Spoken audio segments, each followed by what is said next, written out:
নমস্কাৰ। মঞ্চত উপবিষ্ট অসম চৰকাৰৰ সন্মানীয় মন্ত্ৰী ডক্টৰ ৰমেশ পেগু মহোদয়, অসম প্ৰকাশন পৰিষদৰ সন্মানীয় সচিব প্ৰমোদ কলিতা মহোদয়, সদৌ অসম পুথি প্ৰকাশক সন্থাৰ উপসভাপতি বাহাৰুল ইছলাম মহোদয়, অইল ইণ্ডিয়াৰ মানৱ সম্পদ বিভাগৰ কাৰ্যবাহী সঞ্চালক মাধুৰ্য বৰুৱা মহোদয়, ৰাষ্ট্ৰীয় খ্যাতিসম্পন্ন বিজ্ঞান লেখক দীনেশ গোস্বামী মহোদয়, ডিব্ৰুগড় বিশ্ববিদ্যালয়ৰ অসমীয়া বিভাগৰ অধ্যাপক সত্যকাম বৰঠাকুৰ মহোদয় প্ৰমুখ্যে অসম প্ৰকাশন পৰিষদৰ সমূহ বিষয়া কৰ্মকৰ্তাবৃন্দ আৰু উপস্থিত সুধীবৃন্দ, আমাক 15 মিনিট সময় ক'বলৈ কোৱা হৈছে। আমি 15 মিনিট সময়েই কম। মই ইয়াত কোনো কথা ব্যাখ্যা নকৰোঁ, কিন্তু ভাষাৰ সংকট আৰু সাহিত্যৰ সন্দিক্ষণ বিষয়ক মই 2-3টা কথাৰ প্ৰতি আপোনালোকৰ কেৱল দৃষ্টি আকৰ্ষণ কৰিম। পুনতেই আমি অসম প্ৰকাশন পৰিষদক ধন্যবাদ আৰু কৃতজ্ঞতা জনাব লাগিব। 1984 চনত গুৱাহাটীত যি গ্ৰন্থমেলা আয়োজিত হৈছিল, প্ৰথমবাৰৰ বাবে নেশ্যনেল বুক ট্ৰাষ্টৰ সহযোগত অসম প্ৰকাশন পৰিষদে যি গ্ৰন্থমেলা আয়োজন কৰিছিল, আৰু তাৰ পিছত 87 চনৰ পৰা ধাৰাবাহিকভাৱে গুৱাহাটীত প্ৰকাশন পৰিষদে নিজাববীয়াকৈ এই গ্ৰন্থমেলা আয়োজন কৰি আহিছে। আৰু এই গ্ৰন্থমেলাসমূহে আৰু বিশেষকৈ 21 চনৰ পৰা এই গ্ৰন্থমেলা এটা নতুন মাত্ৰা লাভ কৰিছে। আৰু এই গ্ৰন্থমেলাসমূহে আৰু সমান্তৰালকৈ এই গ্ৰন্থমেলাৰ সৈতে যিবোৰ আমাৰ প্ৰতিযোগিতামূলক যিবোৰ কাৰ্যসূচী অনুষ্ঠিত হয়, এইবোৰে আমাৰ প্ৰতিভাৰ বিকাশৰ ক্ষেত্ৰত আৰু অসমত গ্ৰন্থৰ প্ৰকাশ বিতৰণৰ ক্ষেত্ৰত এটা অতি ইতিবাচক ভূমিকা গ্ৰহণ কৰিছে। আৰু আজি প্ৰায় 4 দশক হৈ গ'ল, আৰু 10 বছৰ পিছত আমি সোণালী জয়ন্তী অসম প্ৰকাশন পৰিষদে পালন কৰিব পাৰিব। আৰু সেইবাবে মই পুনৰ এই গ্ৰন্থ আন্দোলনৰ প্ৰধান উদ্যোক্তা অসম প্ৰকাশন পৰিষদ আৰু সদৌ অসম পুথি প্ৰকাশক সন্থাক মই ধন্যবাদ আৰু কৃতজ্ঞতা জ্ঞাপন কৰিছোঁ। অসমীয়া ভাষাৰ বাবে যিসকলে অক্লান্ত পৰিশ্ৰম কৰিছিল, যিসকলে অক্লান্ত সাধনা কৰিছিল, সেই প্ৰায় 1000-1500 বছৰৰ সাধনাক আজি 2024 চনত ভাৰত চৰকাৰ, অসম চৰকাৰে এটা সুকীয়া মৰ্যাদা প্ৰদান কৰিছে। আমি সেই অক্লান্ত সাধকসকলক এই ভাষা গৌৰৱ উদযাপনৰ সময়ত অসমীয়া ভাষাক ধ্ৰুপদী যি আমাক মৰ্যাদা প্ৰদান কৰিছে, এই সোণালী সন্ধিক্ষণত আমি সেইসকল অক্লান্ত সাধকক শ্ৰদ্ধাৰে সোঁৱৰণ কৰিছোঁ। আৰু নিশ্চিতভাৱেই আমাক এই মৰ্যাদাৰে অসমীয়া ভাষাক মহিমামণ্ডিত কৰাৰ বাবে আমি অসম চৰকাৰ, বিশেষকৈ ভাৰত চৰকাৰ, ভাৰতৰ প্ৰধানমন্ত্ৰী মহোদয়ক আমি আন্তৰিকতাৰে কৃতজ্ঞতা প্ৰকাশ কৰিছোঁ। কিন্তু সেই বুলি আমাৰ ভাষাৰ সংকট আঁতৰি যোৱা নাই। মোৰ দৃষ্টিত আপোনালোকে মোৰ কথা অস্বীকাৰ কৰিব পাৰে, কাৰণ মই পৃথিৱীৰ 7.5 কোটি মানুহৰ মাজত মাত্ৰ এজন মানুহ। কিন্তু মোৰ দৃষ্টিত কেৱল মাত্ৰ ধ্ৰুপদী ভাষাৰ মৰ্যাদাই অসমীয়া ভাষাৰ সংৰক্ষণ সংবৰ্ধন কৰিব নোৱাৰে, স্থায়িত্ব প্ৰদান কৰিব নোৱাৰে। মোৰ দৃষ্টিত আমাৰ অসমীয়া ভাষালৈ সংকট নামি আহিছে আৰু সমান্তৰালভাৱে ভাৰতৰ আধুনিক ভাৰতীয় প্ৰতিটো ভাষালৈ একেই প্ৰত্যাহ্বান সৃষ্টি হৈছে। মোৰ দৃষ্টিত মূলতঃ 3টা কাৰণ। মই এইবোৰ ব্যাখ্যা কৰিবলৈ নাযাওঁ, কেৱল মাত্ৰ আপোনালোকৰ মই দৃষ্টি আকৰ্ষণ কৰিম। প্ৰথমটো কাৰণ হ'ল নব্য অভিজাততন্ত্ৰ। ইয়াৰ বাবে প্ৰধান জগৰীয়া। যদি নব্য অভিজাততন্ত্ৰৰ যদি মননধাৰা পৰিৱৰ্তন নহয়, তেনেহ'লে অসমীয়া ভাষাৰ সংকট আমি যে আঁতৰাব পাৰিম, মোৰ অন্তত সন্দেহ আছে। দ্বিতীয়তে পাশ্চাত্যৰ প্ৰতি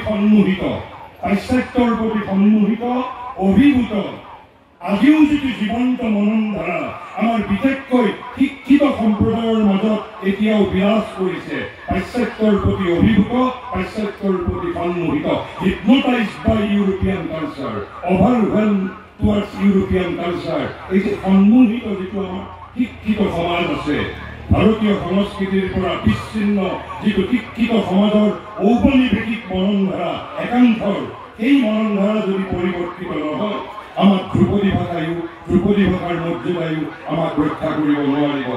আৰু তৃতীয়তে, আমি সাধাৰণতে ভাষাৰ কথা ক'লে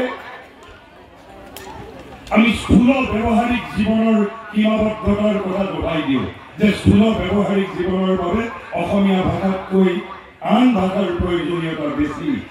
গতিকে এনেধৰণৰ মনন ধাৰাবোৰ যদি আমি পৰিৱৰ্তন কৰিব নোৱাৰোঁ, কেৱল মাত্ৰ ধ্ৰুপদী ভাষাৰ মৰ্যাদাই অসমীয়া ভাষাৰ সাহিত্যৰ কোনো নিশ্চয়তা প্ৰদান কৰিব নোৱাৰিব। তাৰপিছত মই আহিছোঁ সাহিত্যৰ সন্দিক্ষণলৈ। মোৰ দৃষ্টিত মই কেৱল মাত্ৰ ২-৩টা কথা আপোনালোকৰ মই মনোযোগ আকৰ্ষণ কৰিব বিচাৰিছোঁ।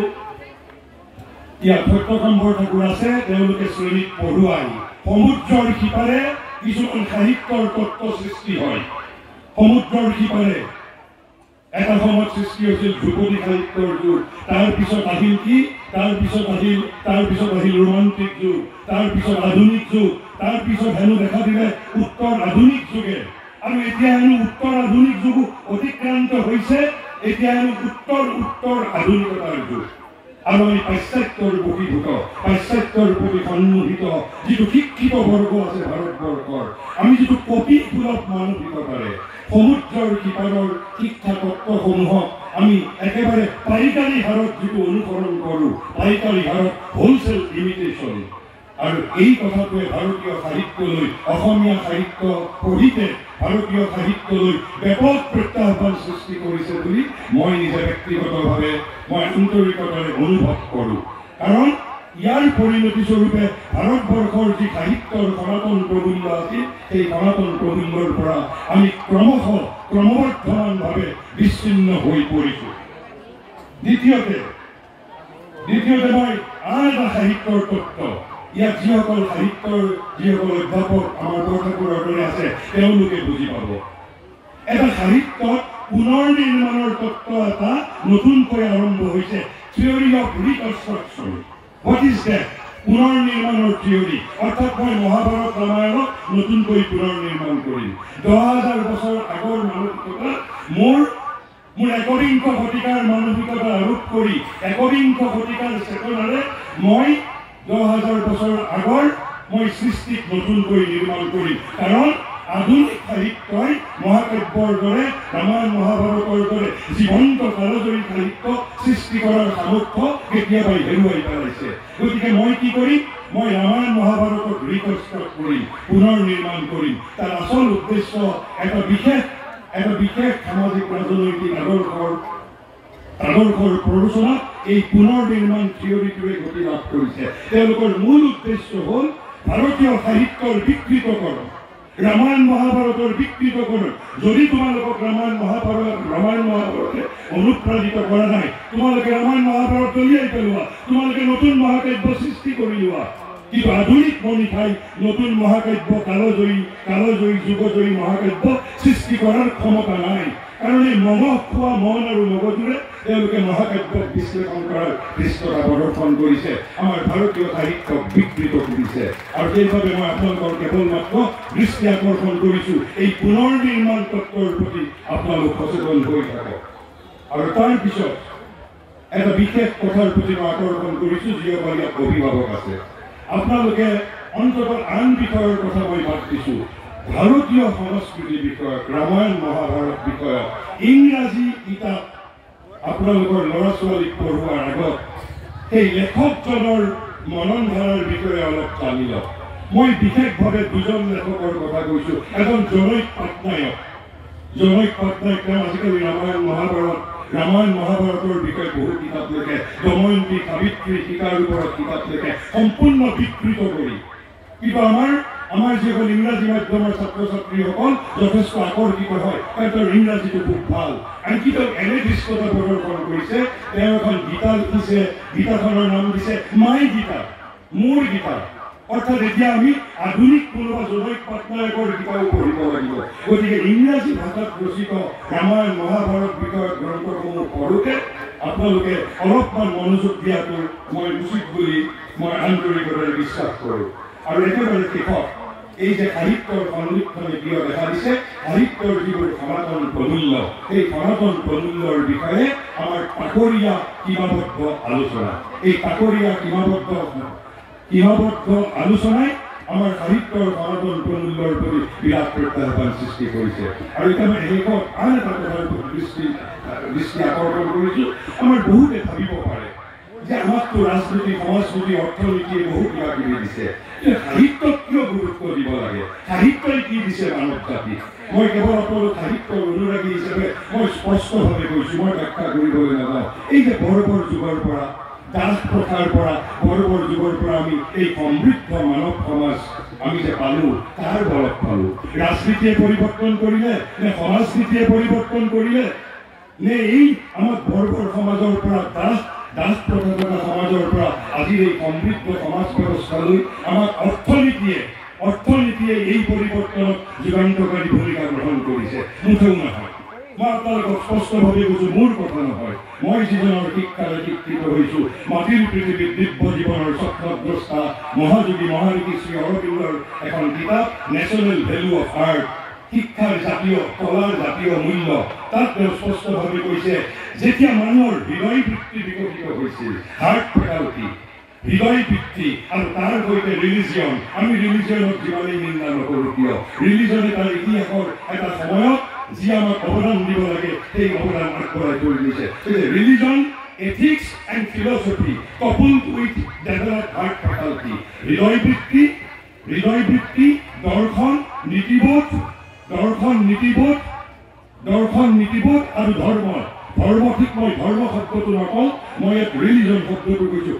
ৰিলিজন, এথিক্স, ফিলচফি আৰু হ'ল হাৰ্ট ফেকাল্টি, এই চাৰিটাৰ যুগলবন্দীয়ে মানৱ সমাজক ৰেডিকেলি পৰিৱৰ্তন কৰি দিছিল। আৰু তাৰপিছত আমাৰ মাজত আহিল চিন্তাৰ আন্দোলন, থট মুভমেণ্ট। চিন্তাৰ আন্দোলনত সহায় কৰিছে দুটা বস্তুৱে, এটা হ'ল ৰিজন আৰু আনটো হ'ল ইমাজিনেশ্যন। ৰিজনক কোনে সহায় কৰিছে? আকৌ science, again criticism and again philosophy. Philosophy, criticism আৰু চাইন্স, এই তিনিটা বস্তুৱে আমাৰ যিটো যুক্তিবৃত্তি, আমাৰ যিটো ৰিজনিং ফেকাল্টিক বিকশিত কৰি চিন্তাৰ আন্দোলনক ত্বৰান্বিত কৰিছিল। আৰু চিন্তাৰ আন্দোলনক আন যিটো বস্তুৱে ত্বৰান্বিত কৰিছিল সেই হ'ল ইমাজিনেশ্যন, কল্পনাক কোনে বিকশিত কৰিছিল? এই সাহিত্য, কাব্য আৰু শিল্পই। গতিকে এই যে পৃথিৱীখনক পৰিৱৰ্তন কৰাৰ ক্ষেত্ৰত, মানৱ সভ্যতাৰ বিকাশৰ ক্ষেত্ৰত আটাইতকৈ ডাঙৰ ভূমিকাটো গ্ৰহণ কৰিছে কাব্য, সাহিত্য আৰু শিল্পই। সেই দৃষ্টিৰে আপোনালোকে কাব্য, সাহিত্য, শিল্পক মূল্যায়ন কৰক। আৰু মই পুনৰ অসম প্ৰশাসন পৰিষদক ধন্যবাদ জনাইছোঁ, আমাৰ দৰে অভিযানক মাতি আনি এই ২-৩টা কথা ক'বৰ বাবে সুযোগ দিয়াৰ বাবে মই অসম প্ৰশাসন পৰিষদক ধন্যবাদ জনাই মোৰ বক্তব্য সামৰণি মাৰিছোঁ। ধন্যবাদ।